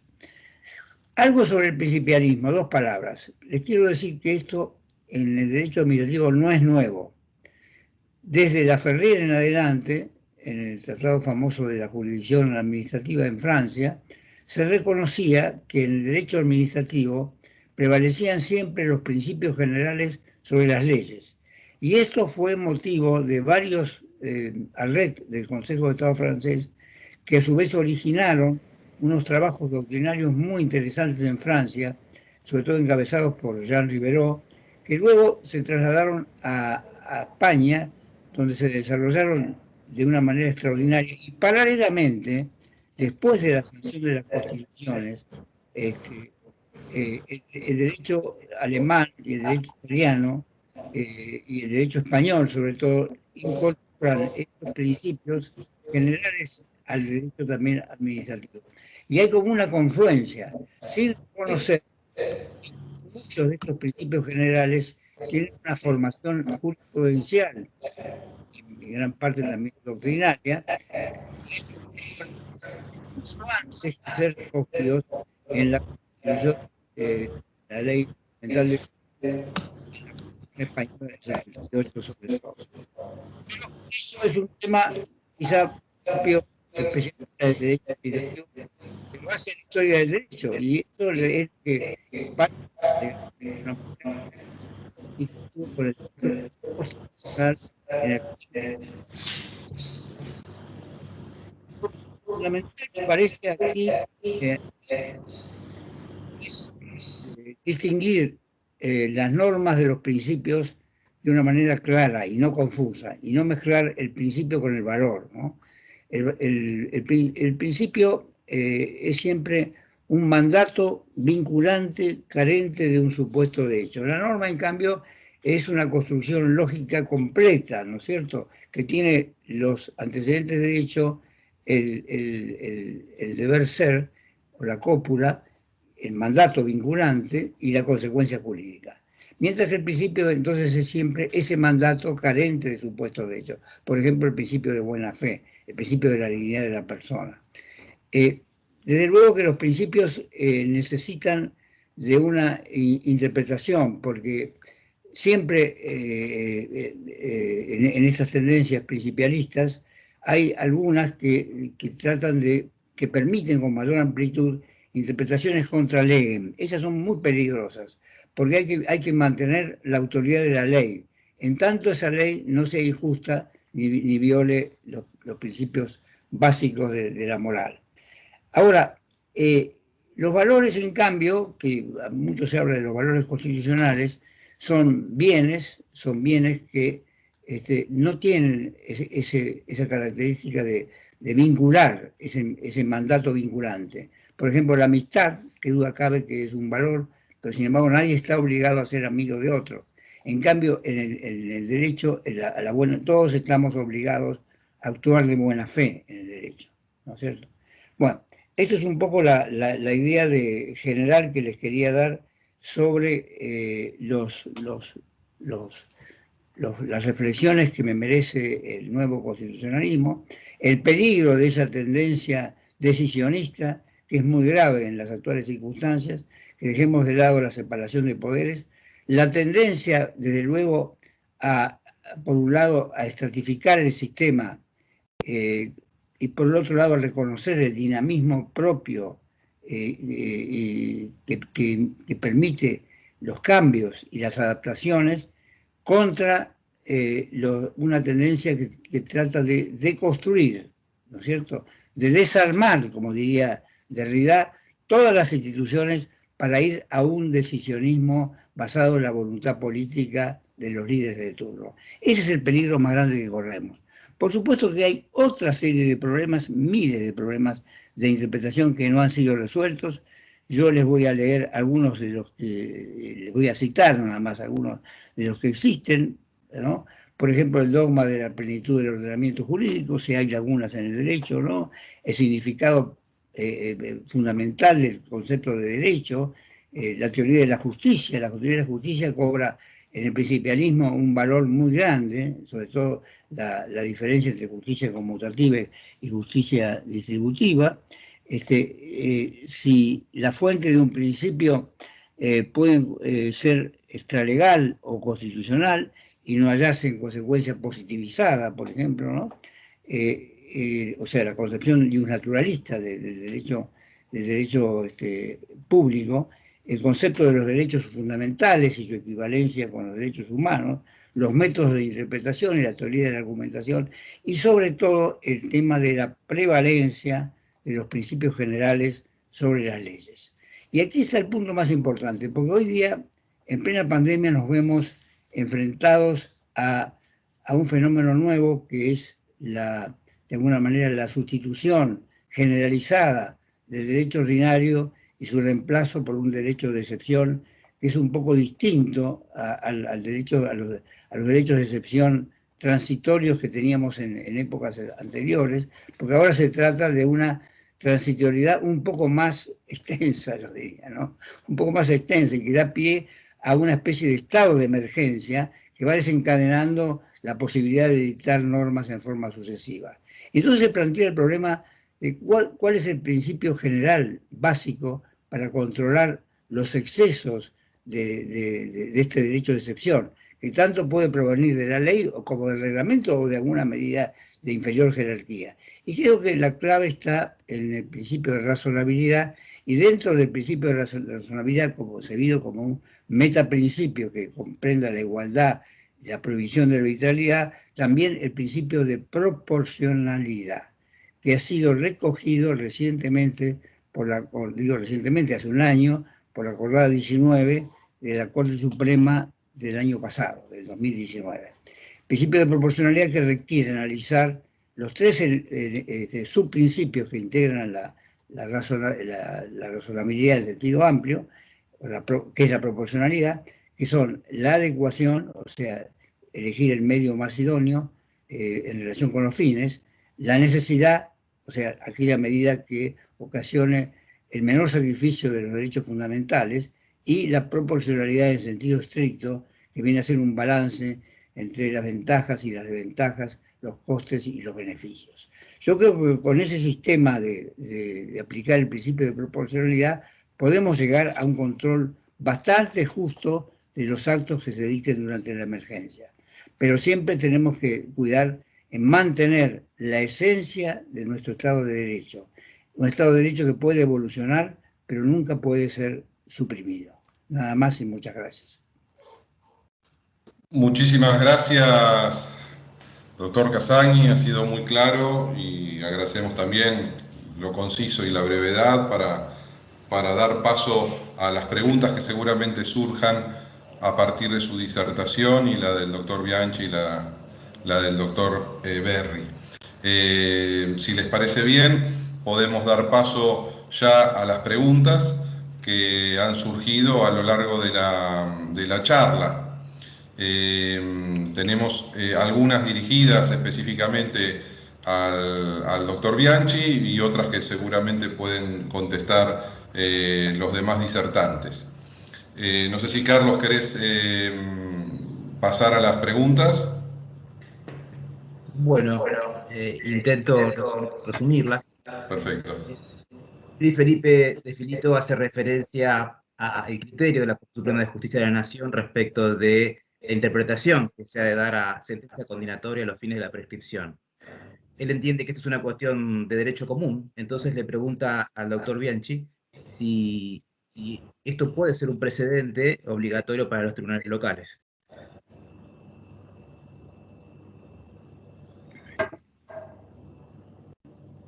Doctor Bianchi. Perdón, no escuché bien la pregunta. ¿Me la podría repetir, por favor? Se la repito. Luis Felipe de Filito dice que hace referencia al criterio de la Corte Suprema de Justicia de la Nación en cuanto a el concepto de sentencia o la interpretación de sentencia condenatoria que se tiene que dar a los fines de la prescripción, ¿no? Entiende él que esto es una cuestión de derecho común, entonces pregunta si ese criterio puede ser obligatorio para los tribunales locales, ¿no?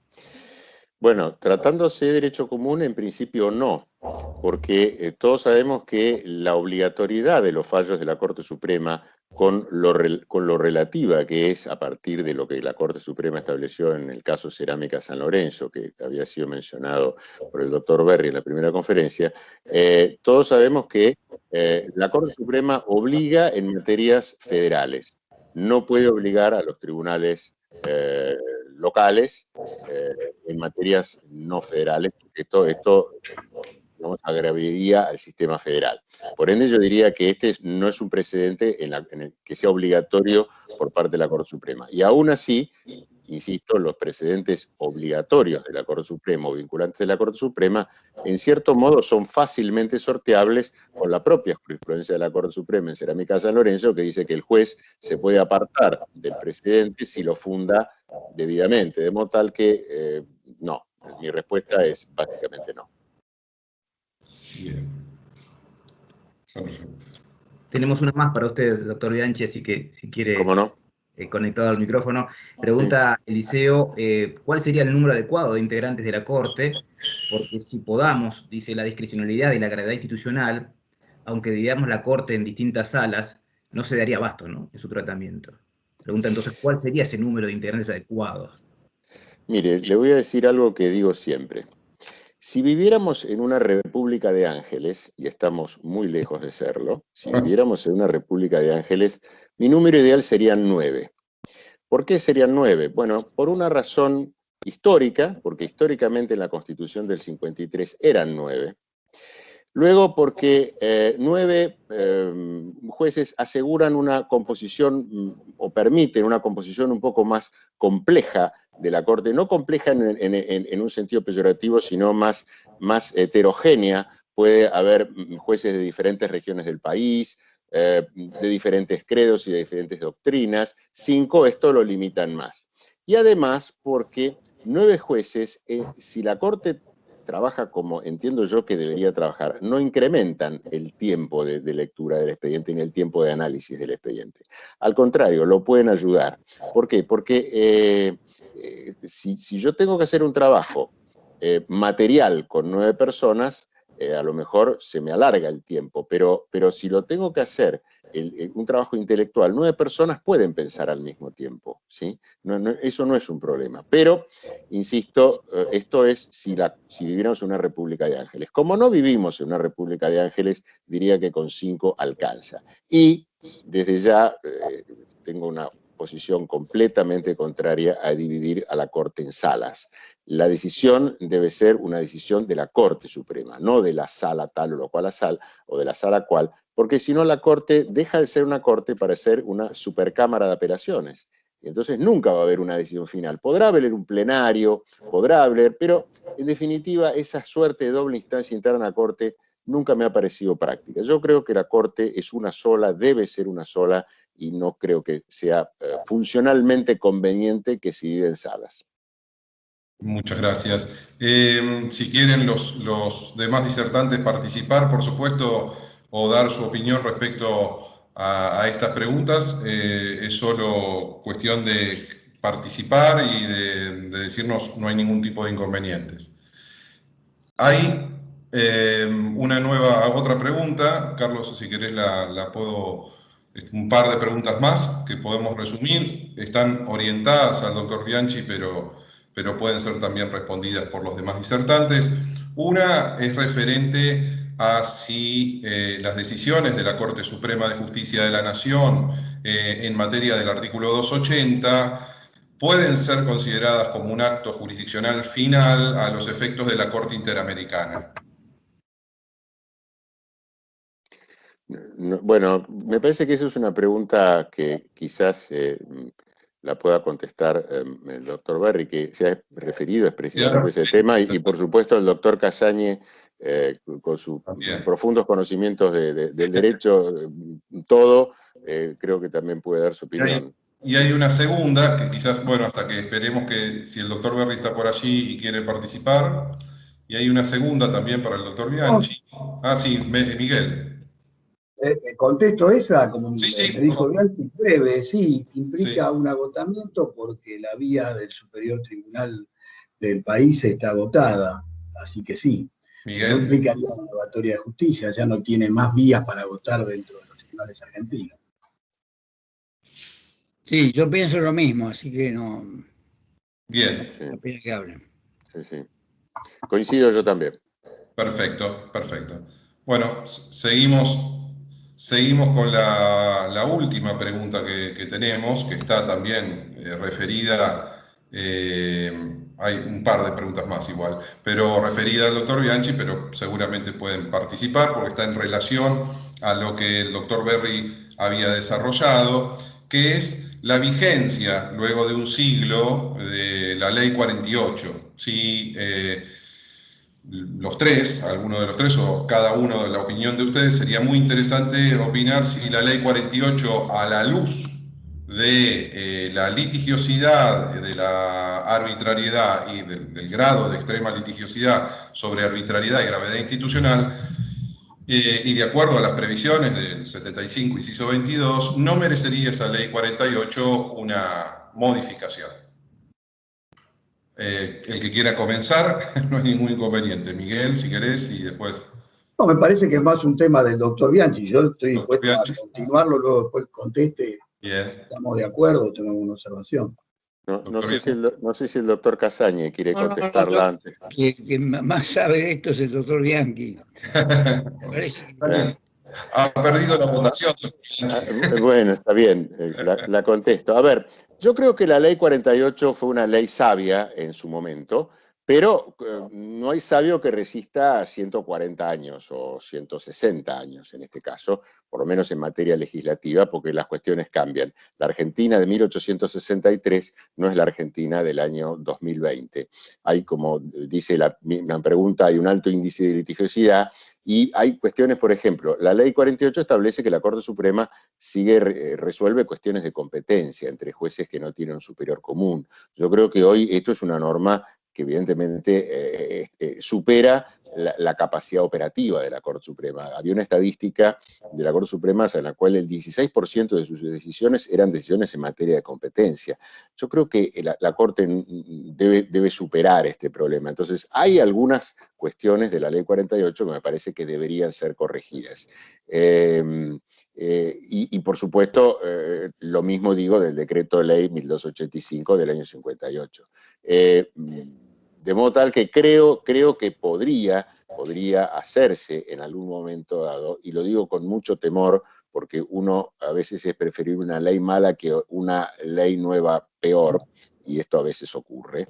Entonces, digamos, la Ley 48 la conocemos, funciona, está, digamos, interpretada extensamente por los tribunales y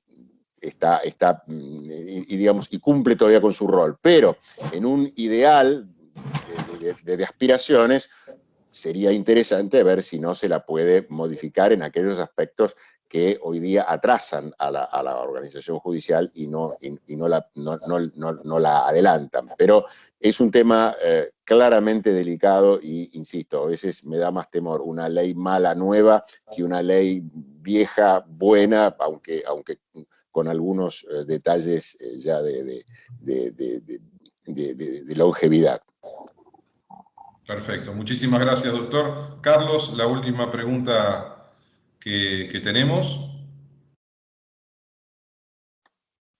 Sí, tenemos acá una última pregunta de Pedro. Bien. Que le pregunta a los tres, ¿no? Porque dice si no sería importante que en los tribunales superiores expliciten los métodos interpretativos de la Constitución. Ahora sí podemos seguir el orden de exposiciones. Si querés, Miguel, ¿ya está? Bueno, yo escuché al doctor Casagne y hay algunas cosas que también no comparto, obviamente, con todo el respeto que me merece como gran jurista, que no es mi caso.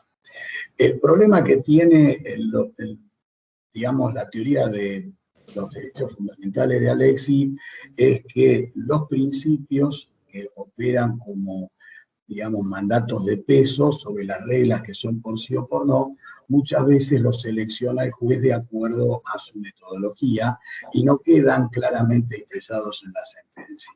A mí lo que me da la sensación que debe suceder es, primero tiene que estar muy claro el supuesto fáctico que el juez selecciona a los efectos de dictar sentencia.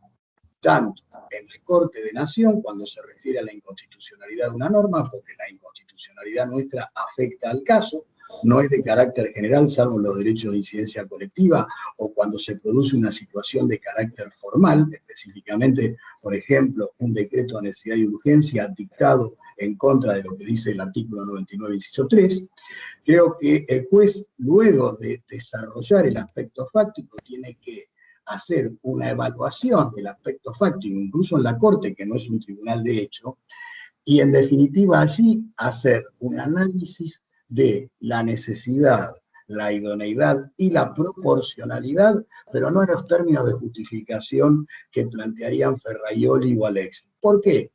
Porque así como es muy peligroso el sistema de Carl Schmitt, que es el que planteó en cierto modo el doctor Casagne, es también muy peligroso caer en la quitarquía, que es el gobierno de los jueces. Entonces yo creo que la mejor forma, que es la que corre por otro lugar, es el constitucionalismo dialógico que apareció en los Estados Unidos. Y en definitiva, para ser concreto, creo que tiene que dar razón de por qué aprecia de esa manera el caso, y no el método de interpretación, sino la interpretación en definitiva tiene que ser razonable y coherente, pero también con las interpretaciones anteriores que dio en sus votos respecto de otros precedentes. No sé si fui claro. Gracias, Miguel. El doctor Bianchi quisiera hacer algún aporte. No, voy a dejar que, digamos, lo conteste el doctor Castañe, que está mucho más habilitado. Doctor Castañe, por favor. Sí, yo cuando me refería a Alexis, no fue para ponderarlo, sino para decir que Alexis estaba confluyendo junto con Dworkin y con Nino, en esa nueva tendencia que está siendo muy combatida hoy día en Europa por algunos positivistas, como por ejemplo García Amado, pero no por muchos, porque la mayoría se han reconvertido, ¿no? Pero no estoy de acuerdo yo por supuesto, con el concepto de Alexis que tiene sobre la interpretación y más sobre el concepto que tiene sobre los principios, ¿no? Incluso como mandatos de optimización, ¿no? Porque los principios son mucho más que mandatos de optimización. Los mandatos de optimización son directivas, en realidad. Son cuestiones más bien programáticas. Pero los principios representan algo más. Yo estoy ahí con Finis. Esa es mi posición, digamos, interpretativa en materia de interpretación. Y me parece que el libro el último que ha sacado Mazzini Correa sobre el pensamiento de Finis es muy completo sobre este punto y realmente lleva a la necesidad de lo que Vigo denomina la justificación racional de las sentencias, ¿no? Y creo que el principio de proporcionalidad, que por lo que veo también le parece bien al doctor Berry, me parece que el principio de proporcionalidad tiene que ser un poco el centro, la clave de todo el sistema de interpretación y de ponderación exigible, porque tampoco podemos transformar esto en una especie de gobierno de los jueces. Yo estoy en contra de eso también, y creo que tenemos que enseñar también a todos los estudiantes y a los futuros abogados la necesidad de respetar la ley, ¿no es cierto? El carácter autoritativo del derecho me parece fundamental mantenerlo en cualquier estado civilizado. Muchísimas gracias, doctor Casani. Bueno, damos por realmente han sido muy ricas las preguntas y las respuestas de los disertantes. A vos me permitís una cosita. Quiero decir al doctor Casani que si bien tenemos orientaciones filosóficas diferentes, porque yo tiene una orientación filosófica de tipo tomista, pero tiene relación con la filosofía analítica, que estoy de acuerdo con lo que planteó con carácter general, es decir, creo que esa es la relación específica. Muchísimas gracias, Miguel, por la aclaración. Ha sido muy rico el debate, la diversidad de opiniones, de temas abordados. Damos por concluida la jornada de hoy, milagrosamente en tiempo, porque estamos bastante ajustados al tiempo. Le agradecemos muchísimo la participación a cada uno de los asistentes, las preguntas, y a cada uno de los disertantes que ha dado su exposición hoy. También les agradecemos muchísimo. Estas jornadas continuarán en el día de mañana a las 18 horas por la misma vía, la misma plataforma, y transmitida también por el canal YouTube de la Suprema Corte de Justicia de la Provincia de Buenos Aires, con los disertantes que les hemos indicado al comienzo de la jornada de hoy. Agradecemos en nombre de la Suprema Corte, del Instituto de Estudios Judiciales, a cada uno de los disertantes, al doctor Miguel Berry, al doctor Alberto Bianchi, al doctor Juan Carlos Casani, su participación, y los dejamos descansar un poco. Muchísimas gracias a todos. Mañana nos encontramos de nuevo a las 18 horas. Muchas gracias. Muchas gracias a todos. Un gran saludo. Muchas felicidades. Muchas gracias. Muchísimas gracias. Les recuerdo a todos y a todas que para el